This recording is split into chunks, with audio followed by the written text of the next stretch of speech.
दोस्तों follow me on the Unacademy learning app and gate updates about my new courses. Yes, वहाँ पर आप मेरे सारे लेसन्स देख सकते हैं। 3 कोर्सेस अब तक पब्लिश हो चुके हैं और आप स्लाइड्स को डाउनलोड कर सकते हैं जिनसे मैं पढ़ाता हूँ, और वीडियोस को ऑफलाइन भी देख सकते हैं। तो अभी डाउनलोड करें अनअकैडमी का learning app. Thank you. Hello दोस्तों, नमस्कार, स्वागत है आप सभी का एग्जाम मास्टर चैनल में। और क्वेश्चन नंबर 32 से शुरू करेंगे इस वीडियो में। पर्यावरण, जी हाँ, पर्यावरण की स्पेशल सीरीज चलाई जा रही है और ये कम से कम 20 या 30 सीरीज आएंगी हमारी। तो इन सभी को अगर आप हल कर लेंगे तो इसमें पर्यावरण के फैक्चुअल क्वेश्चन और पेडागॉजिक क्वेश्चन दोनों क्वेश्चन आपके तैयार हो जाएंगे। तो चलिए शुरू करते हैं क्वेश्चन नंबर 32 से। इकोसिस्टम की सही परिभाषा क्या है?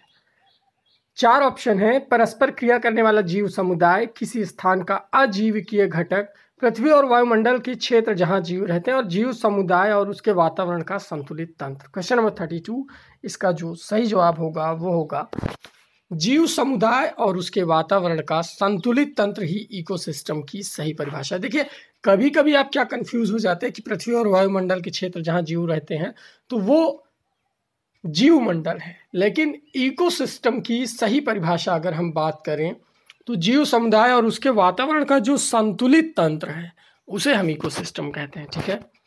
मानव विकास के क्रम में 2 पैरों पर चलने का सबसे बड़ा लाभ क्या है? सही जवाब होगा हाथ स्वतंत्र रूप से मस्तिष्क की आज्ञा अनुसार कार्य कर सकते हैं। भूकंप की तीव्रता मापने वाले का ये क्वेश्चन यार इतनी ज़्यादा बात पूछा गया है यूपी टेट सी टेट में कि मैं क्या बताऊं आपको। आप लगभग हर पेपर उठा लोगे तो आपको ये क्वेश्चन ज़रूर मिल जाएगा, क्योंकि ये एनसीईआरटी का क्वेश्चन है, बहुत इंपॉर्टेंट है। सिस्मोग्राफ इसका सही जवाब होगा। सूर्य के निकटतम ग्रह कौन सा है? मंगल, बृहस्पति, शुक्र और बुध। तो यार सूर्य के सबसे ज़्यादा निकट अगर हम बात करें तो बुध ग्रह है। गिर राष्ट्रीय पार्क किस राज्य में स्थित है? राजस्थान, गुजरात, मध्य प्रदेश, महाराष्ट्र। क्वेश्चन नंबर 36, सही जवाब होगा बी ऑप्शन, गुजरात। निरीक्षण विधि की विशेषता कौन सी नहीं है? 4 ऑप्शन है, तो सीधे सीधे मैं आपको बता देता हूं कि कौन सी नहीं। बाकी देखिए, निरीक्षण विधि जो है ये एक मनोवैज्ञानिक विधि, बिल्कुल सही है। निरीक्षण विधि मनोवैज्ञानिक विधि है। ये प्रत्यक्ष अनुभवों पर आधारित है, बिल्कुल सही बात है। ये बाल केंद्रित विधि जिसमें शिक्षक एक प्रकार प्रशासक, यही गलत है। ठीक है, बाकी चौथा भी सही है कि यह विभिन्न सर्वेक्षणों द्वारा अपनाई जाती है। पर्यावरण शिक्षा में समस्या समाधान विधि का गुण क्या है? लक्ष्य केंद्रित विधि, सर्जनात्मक विधि, चयनात्मकता और ये सभी। क्वेश्चन नंबर 38, सही जवाब होगा बी ऑप्शन। ये सभी पर्यावरण शिक्षा में समस्या समाधान विधि का जो गुण है वो लक्ष्य केंद्रित विधि, सर्जनात्मक विधि और चयनात्मकता, ये सभी हैं। ठीक है। चलिए, किसी परितंत्र में तत्वों का चक्रण क्या कहलाता है? जीव, भू रासायनिक चक्र, भूवैज्ञानिक चक्र, रासायनिक चक्र या उपरोक्त में से कोई नहीं। क्वेश्चन नंबर 39, करेक्ट आंसर होगा ए ऑप्शन, जीव भू रासायनिक चक्र इसका सही जवाब होगा।